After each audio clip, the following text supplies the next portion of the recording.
Hello, Tina here. It is August 16th, 2023 for viewers who like to know the date of recording and also for future time travel. Just to tell you what I've been up to for the past 5 days, I've been watching a lot of cases. There's just cases all over the place and no real updates on the most popular cases, kind of the same information over and over again. I could tell you what I've been watching on court TV is the widower murder trial. It's Nevada versus Thomas Randolph. That trial is, I guess, because they showed all the pre-trial hearings. That's a retrial because his first conviction was thrown out. He had actually gotten the death penalty and then that got reversed and then the conviction was overturned because the prosecution brought in, evidence or he was accused in 1989 of murdering one of his wives. He's been married 6 times. 4 of his wives are dead. So they're not really sure how they're sure about the one, that they're Sharon, his wife Sharon, his last wife back in 2008, that he hired a hitman.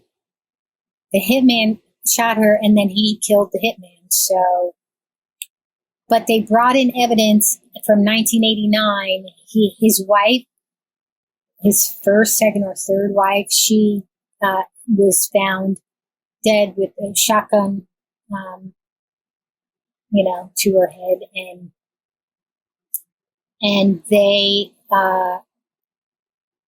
brought him to trial that he did it, and he's saying that she committed suicide. Well, he was acquitted, and then he also had that, all those records expunged, and that was back in 1989, and then in 2008, the prosecution brought it up.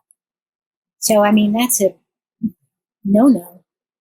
He was acquitted, and so, it took a while, but they overturned it, and so it is a long, drawn-out trial. Court TV keeps showing the same walkthrough over and over and over again.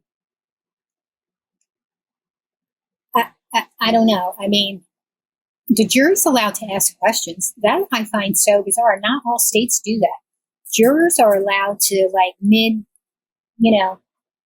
proceedings, to submit a question to the judge. I think Louisiana is allowed to do that. And then obviously Nevada is allowed to do that. You're just in the middle of, putting your case out and they're allowed to ask a question of whatever witness is up there. They submit it to the judge and then the judge asks the question, which I find, it's great. It's great, but I just kind of find it strange. The first time I ever heard of that is, I think, the Louisiana case. But, I'm sure more states do it, but it just seems unusual. But it's good because it seems like when they go back into the jury room and they deliberate and they ask questions, they can't always get the answer. It's too bad, you got to rely on your memory, which to me, that seems wrong because, so say you're back there and you heard a witness say, I saw so-and-so do so and such, and the jurors weren't sure or couldn't remember, and it's kind of pertinent to the case. And I've seen the judges or the prosecution or whoever just say, no, too bad, you got to rely on what that answer was. That seems wrong. That seems wrong to me. And then some, in Idaho, you can't take notes. Is it Idaho? Was it Idaho that you can't take notes? I think it's Idaho. That's crazy. How can you, and then you got to remember, I can't remember what I did 20 minutes ago. I can't remember what I just heard in a meeting that I just had 5 minutes ago. So it's kind of crazy, some of the rules. It should just be across the board for all states. It really should be. It just seems so, I don't know, mishmash. But anyway, so I've been following that. Also, the Breasia case, and that's a sad case. I usually don't watch. I stay away from cases that involve little children.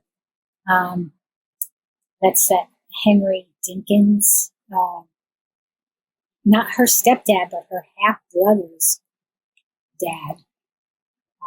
Yeah, he's being accused of. She was 10 years old. Oh, was she 10? Yeah, she was 10 years old.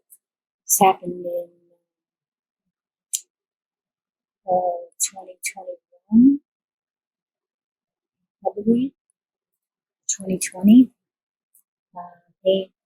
2020. Yeah, that I can't. So I could catch snippets of it, but I can't really watch details about what happened, what possibly happened. Like I can't watch that one case where the father shot his boy. I can't do it. Like the Watts case, I can't do any of that. That's too much. It's too much emotion. It's like trauma, to hear that these kids went through. It's just too much. But let's see what else. The Lindsay Shiver case out of the Bahamas. So, yeah, that's a salacious case. So, that'll be covered, right? Because it's salacious because she had a lover and younger than her. And, to me, and they showed Plunder had found, got the police camera video. And I think they were the first ones to get it, but, now the other big news stations have it. But, they had an argument. They were living together. They were separated. That is like a recipe made in hell, really. You just don't do it. You break up. Only that never ends well. Never. You break up, you need to separate residents. You can't stay in the same house. That is a recipe for disaster. That's what I mean. But anyway, so I don't know. It might have been a spur of the moment, kill him, or I don't know. Who knows? But what I heard from ABC is that, or not ABC, maybe it was News Nation, with that everything's just popping out. She came over she used to be ABC anchor. Oh my God. But anyway, I heard that because they said at first it was a robbery at the bar there, Grabbers. And so they were investigating that robbery, and they came across her boyfriend's phone, and then they saw the WhatsApp and all the messages on his phone, like they were searching his phone. Here in U.S., that would be illegal search and seizure. Did they have a search warrant for his phone? So, but that's the Bahamas, so it's different, right? But now I'm hearing that wasn't what it was, is that the husband, because the day of that fight, they were fighting about who was going to get on the plane. One wanted to go to the Keys, one wanted to go to the Bahamas, and then she wanted to go to the Bahamas to meet with her boyfriend. Anyway, so it was a big fight, but I guess they ended up in the Bahamas together, the husband and the soon-to-be ex-wife. And he heard something, or there was some kind of suspicion. So he went to the local authorities. The husband did, that he was afraid for his life. And then they looked at the phones. But so who knows? I mean, it'll all come out in the wash. It'll all come out in the trial and stuff. I don't know. I would hate to be her if, because nothing, usually in the U.S., there has to be more to it than just I'm going to kill him over WhatsApp or text message, and they didn't get it the proper way and all this. So, that might have not made a case here in the U.S., but in the Bahamas, I guess it would. And who knows, she's going to end up in that horrible place. They showed some footage of it. And then they showed up footage of the renovated cells. But So I'm watching that case. What other case? Of course, Kohlberger's. Oh, yes, that's right. The lawyer, he read the latest documents that were dropped about, they're trying to push that the grand jury, there's an error and, like to throw that indictment out. So yeah, so they're just trying to, stop with the grand jury. And then, of course, prosecution is fighting the extension of the speedy trial dates that the judge gave. Or they're asking for another extension. So I don't know. There's a lot of time wasting, dragging out time. Like the prosecution team should be working on their case, but the defense keeps on bringing in these hearings, fighting all these little bitty things. And so it takes away their attention from working on their preparation for the case. I would hope that they would use, and I think they use their aides to fight those motions. Make sure they have the right verbiage and stuff to use, and continue to work on the case. So I don't know. It's a stall tactic. That's how I see it. They're stalling. And they're just, throwing everything at the wall to see what sticks. So Kohlberger, I'm missing something big. Of course, the Long Island serial killer that I didn't talk about. Long Island serial killer. Yeah, so I was listening to NPR today and they were talking about, I'm not sorry. Grizzly, true crime, Gizla K. She was listening to an interview about what Rex Heuermann's been doing in his jail cell. So at first they said he slept a lot, which there's psychology behind this that a guilty person will sleep easily, just sleep. So they said at first he slept a lot. So probably all these years of 30 plus years, I think, juggling his, double, triple, whatever life and exhaustion. So he slept a lot. And now they say now he sits up on his bed, and he reads and he has access to TV, I guess. He's made a few phone calls. I'm sure those tapes will come out unless it's with his attorney.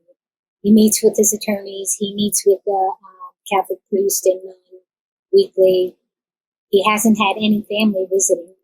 He's had his lawyer, and then he's had a man come in, not a relative visitor. They don't know who he's calling, but he's made calls. And he told him, I guess, when he first got there, he's not going to make trouble. So he's just quiet, low key, But yeah, I guess for the first week, how long has he been there? I forget when they got him. But for the first while, he slept. So exhaustion from doing all this evilness. But I'm trying to think what else. Yeah, I wanted to talk more about Carmen Vargas later on. So there's a few things I'd like to talk about. But I've been spending time just watching a lot of YouTube creators with these cases. Not too much to report on that they haven't already reported on. And I'm going to have to get ready to go back to school, work in school, and work at school and go to school during the next couple of weeks. But, I'll do what I can. I'm not going to promise anything because, I have diagnosed ADHD and, so, I could come in and out. But anyway, I think that's it. I've already talked for 15 minutes. I can't even believe that. But, I know. Leah Remini's and the Scientology case. That's moving along. And Danny Masterson, they think that Danny Masterson is going to turn on Scientology.